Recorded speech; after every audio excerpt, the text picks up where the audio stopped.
moi je verrais surtout Dans Rabelais. l'Ascension.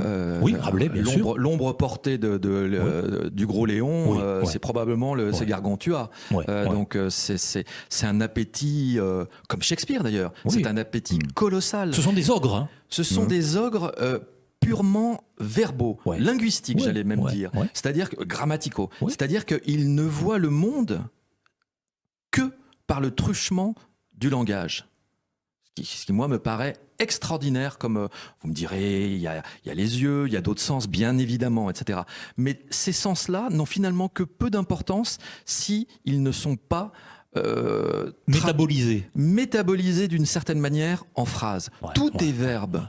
Et dans le voyage de Shakespeare ou dans les Morticoles, il y a des inventions extraordinaires où en fait le langage se nourrit de langage. C'est-à-dire qu'il prend une métaphore, il va la filer et peu importe là où elle va le mener, il sait qu'il ira quelque part. Avec 4 ou 5 trouvailles entre les deux, dans le meilleur des cas, pas dans tous les romans, mais dans au moins ces deux-là. Et il ne parle le monde que par le langage, il ne voit le monde que par le langage, il ne sent le monde que par le langage. Comme un Rabelais, comme évidemment un Shakespeare. Oui. Et c'est peut-être ça.